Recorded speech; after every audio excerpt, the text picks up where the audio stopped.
If you do this, anything that you wish will happen. There's a difference between wishing for a thing and being ready to receive it. If you organize your mind to a certain level of organization, it in turn organizes the whole system. Your body, your emotion, your energies, everything gets organized in that direction. Once all these four dimensions of you, your physical body, your mind, your emotion and the fundamental life energies are organized in one direction, once you're like this, anything that you wish happens without even lifting a little finger actually. There's the key. If you want to be ready for the success that you dream about, that Blaine had you playing with mentally, physically, if you're ready, then you believe, and if you don't believe, you're not ready. It's that simple.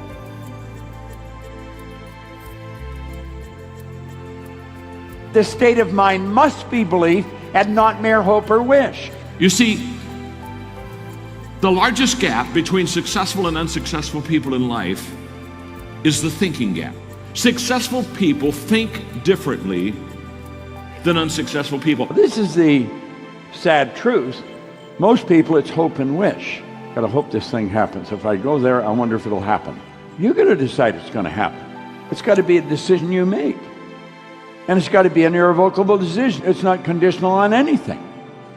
This is exactly the way it's gonna be done. You see, when you believe, everything else goes out the door. Now, how do you believe? Our belief system is based upon our evaluation of something. And frequently, if we reevaluate a situation, our belief about that situation will change.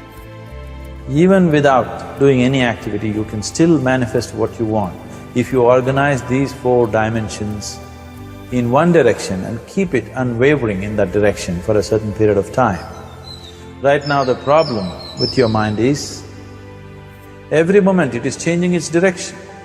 It is like you want to travel somewhere and every 2 steps if you keep changing your direction, the question of you reaching the destination is very remote unless it happens by chance. So, organizing our minds and in turn organizing the whole system and these 4 basic dimensions of who you are right now in one direction, if you do this, you are a Kalpavruksha yourself. Anything that you wish will happen. But right now, if you look at your lives, everything that you have wished for till now, if it happens, you have finished.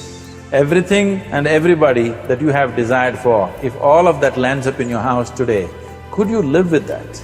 So if you want to become empowered, it is also important that you become responsible as to what you ask for and what you don't. So organizing our minds fundamentally means moving from a compulsive state of activity to a conscious state of activity. You might have heard of people for whom they asked for something and beyond all expectations it came true for them. Generally this happens to people who are in faith. Now, let's say you want to build a house. If you start thinking, oh, I want to build a house. To build a house I need 50 lakhs, but I have only 50 rupees in my pocket. Not possible, not possible, not possible. The moment you say not possible, you're also saying, I don't want it. So on one level, you're creating a desire that you want something, on another level, you're saying, I don't want it. So in this conflict, it may not happen if you want life to happen the way you want it. Because right now, the very crux of your happiness and your well-being is this. If at all if you're unhappy, the only and only reason why you're unhappy is life is not happening the way you think it should happen. That's all it is. So if life is not happening the way you think it should happen, you're unhappy. If life happens the way you think it should happen, you are happy. It's as simple as that. The power of will is equal to all the circumstances of life, and he allows nothing to destroy his will to win. Wise thinking leads to right living, stupid thinking leads to wrong living. How true that is. Your attitude is the paintbrush of the mind. In other words, you and I hold the paintbrush in our hand and we get to determine the picture we put in the mind that we have.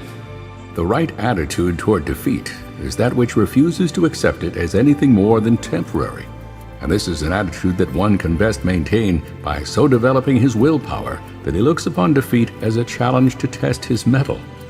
That challenge should be accepted as a signal that has been deliberately hoisted to inform him that his plans need mending. Defeat should be looked upon in precisely the same manner that one accepts the unpleasant experience of physical pain. For it is obvious that physical pain is nature's way of informing one that something needs attention and correction. Pain, therefore, may be a blessing and not a curse. The same is true of the mental anguish one experiences when overtaken by defeat. While the feeling is unpleasant, it may be, nevertheless, beneficial, because it serves as a signal by which one may be stopped from going in the wrong direction.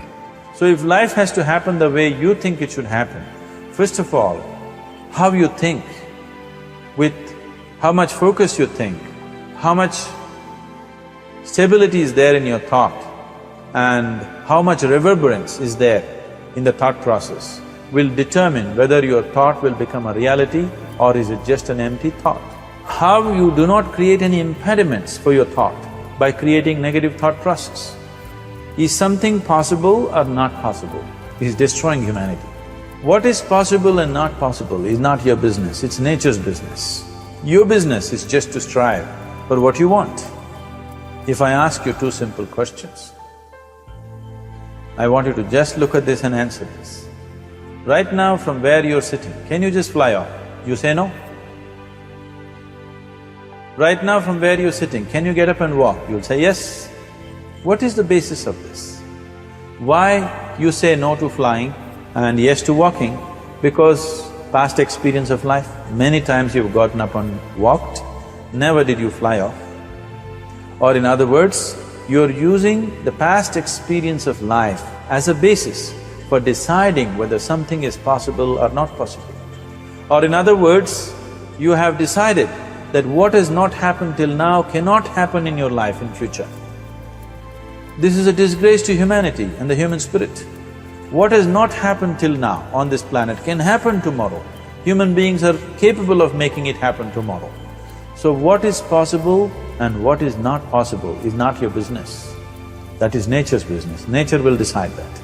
You just see what is it that you really want and strive for that. And if your thought is created in a powerful way, without any negativity, without any negative thoughts bringing down the intensity of the thought process, it will definitely manifest. If you simply commit yourself to creating what you really care for, your thought gets organized in such a way, there is no such thing as whether it's possible or not possible. There is no hurdle in your thought process. Your thought flows freely towards what you want. Once this happens, making it happen will also naturally follow. So to create what you really care for, first and foremost thing is that what you want must be well manifested in your mind, that this is what I want. Is that what you really want? You must look at it, because any number of things in your life you have thought, this is it. The moment you reach there, you realize that's not it, it's the next one and the next one and the next one. So what is it that one really wants is one thing. First of all, we must explore.